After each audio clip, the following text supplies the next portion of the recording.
آڑ لی جاتی ہے اہل بیت کی، تقسیم کیا جاتا ہے صحابہ کو، بنو امیہ کو اتنا برا بنا دیا گیا کہ اللہ کی پناہ۔ یاد رکھو میرے عزیزو، ہمارے پیارے نبی علیہ الصلوۃ والسلام نے فرمایا تھا قیامت کے دن سب رشتے ختم ہو جائیں گے سوائے میرے رشتوں کے۔ بالمنظور ہو گیا ہے۔ پہلے سزا تھی گستاخی صحابہ یا گستاخی اہل بیت کے مرتکب کی، کہتے ہیں 3 سال، اب ہو گئی ہے 10 سال ناقابل ضمانت۔ ہم کہتے ہیں بالکل ہونا چاہیے۔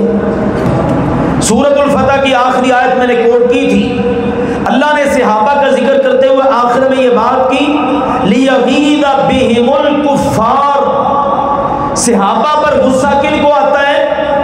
کافروں کو۔ قرآن پڑھ لیجئے، اہل بیت کے افراد میں سے کسی بھی فرد کی معمولی سی گستاخی، اس کا سوچنا تک بھی یہ ایمان و اسلام کے منافی ہے۔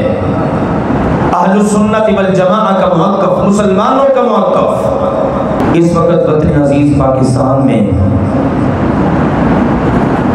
ایک منظور ہونے والے بل کا بڑا شور و غل ہے۔ پچھلے جمعے بھی میں نے عرض کیا تھا، وہ بل ہے تحفظ عظمت صحابہ، حرمت صحابہ و اہل بیت کا۔ اور یہ بات اللہ کے فضل و کرم سے یہاں جمعہ پڑھنے والے بخوبی جانتے ہیں۔ ہم نے جتنے بھی جمعے پڑھائے، بات کی اس موضوع پر، اس میں یہ بتایا اہل بیت کا ہر فرد، ہر مسلمان مومن کے لیے قابل عزت ہے۔ اہل بیت کے افراد میں سے کسی بھی فرد کی معمولی سی گستاخی، اس کا سوچنا تک بھی یہ ایمان و اسلام کے منافی ہے۔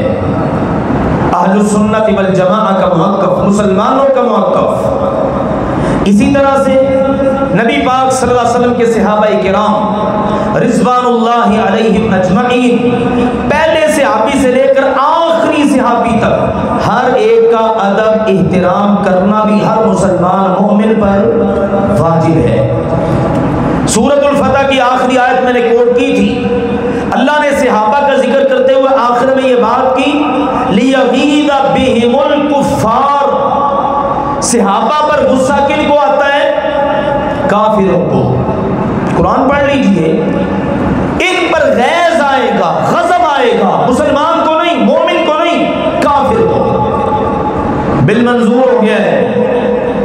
پہلے سزا تھی گستاخی صحابہ یا گستاخی اہل بیت کے مرتکب کی، کہتے ہیں 3 سال، اب ہو گئی ہے 10 سال ناقابل ضمانت۔ ہم کہتے ہیں بالکل ہونا چاہیے، کیونکہ ہم نے نہ اہل بیت کی گستاخی کرنی ہے، نہ صحابہ کی، نہ اس کا سوچنا ہے۔ ایسا لعین تو دنیا میں بھی مجرم، آخرت میں بھی۔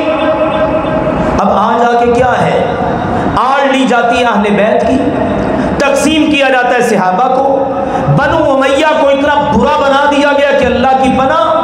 یاد رکھو میرے عزیزو، ہمارے پیارے نبی علیہ الصلوۃ والسلام نے فرمایا تھا قیامت کے دن سب رشتے ختم ہو جائیں گے سوائے میرے رشتوں کے۔ رشتہ داری کا اللہ اتنا پاس لحاظ رکھے گا۔ اب یاد رکھیے، جس سے نبی پاک نے رشتہ لے لیا یا جس کو دے دیا، وہ سارے کے سارے کیا ہیں؟ کامیابوں کا مہان، فضیلت والے، عظمت والے، احترام والے۔ بتائیے سیدہ فاطمہ کن کو دی تھی؟ سیدنا علی کو رضی اللہ تعالی عنہما۔ ساری خواتین جنت کے سردار کن کے نصیب میں آئیں؟ سیدنا علی کے۔ اب صرف سیدنا علی تک بریک لگ جائے بات نہیں بنتی۔ ان کو تو ایک بیٹی دی تھی، عثمان ذو النورین کو کتنی بیٹیاں دی؟ 2 بیٹیاں دی۔ پھر لیے رشتے کن سے؟ سوچو ذرا، کبھی خیال کیا کرو، دیکھا کرو۔ آج بہت سارے سنی مسلمان بھی اللہ تعالیٰ معاف فرمائے میڈیا کی وجہ سے اس قدر متاثر ہوتے ہیں، وہ اپنے ایمان کا پاس اور لحاظ ہی نہیں کرتے۔ رشتہ لیا تو ابو بکر صدیق رضی اللہ تعالی عنہ سے، ان کی لخت جگر سیدہ عائشہ آپ کے نکاح میں تھی، اور سیدنا عمر رضی اللہ تعالیٰ کی لخت جگر سیدہ حفصہ آپ کی زوجہ محترمہ ہے۔ بنو امیہ کی بھی کوئی تھی؟ کیوں نہیں؟ ام حبیبہ رضی اللہ تعالی عنہا کس کی بیٹی ہیں؟ بولو، سیدنا ابو سفیان کی۔ بہن کس کی ہیں؟ سیدنا معاویہ رضی اللہ تعالی عنہ کی۔ جس سے رشتہ لے لیا، جس کو رشتہ دے دیا، آپ نے بتا دیا یہ رشتے میرے یہ نہیں ٹوٹ سکتے۔ اب اس آڑ کے اندر معاذ اللہ طرح طرح کی باتیں کرنی، بنو امیہ نے یہ ظلم ڈھایا، بنو امیہ نے یہ ظلم ڈھایا، عجیب قسم کی باتیں۔ ظلم پہلے ثابت تو کرو نا ایک چیز، دوسری بات یہ ہے جب وہ جن پر ظلم ہوئے ہیں وہ خود ان کے ساتھ ہر طرح چلنے کے لیے تیار ہیں، بقول تمہارے کہ ان پر ظلم ہوئے، وہ نہیں مان رہے گھر والے کہ ہم پر کوئی ظلم ہوا ہے۔ آج ہماری حیثیت ہی کیا ہے؟ اگر ہمارے اوپر کوئی ظلم ڈھائے ہم کٹنا مرنا گوارا کر لیتے ہیں، پر اس کے ہاتھ میں ہاتھ دینا گوارا نہیں کرتے۔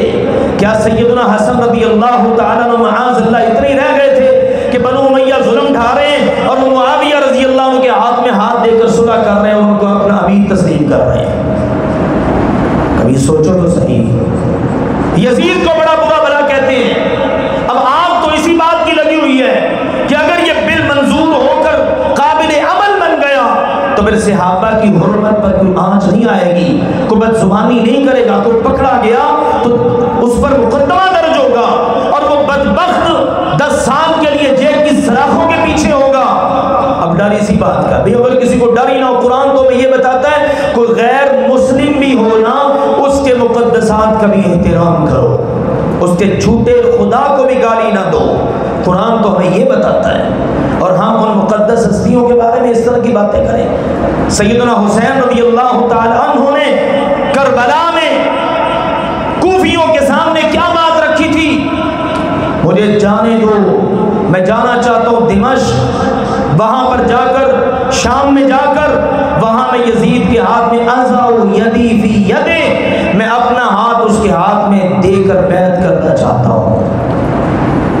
جائیے اٹھائیے ساری کتب، شیعہ کی بھی اٹھا لیں، سنیوں کی بھی اٹھا لیں، اس میں یہ واقعہ یہ بات موجود ہے۔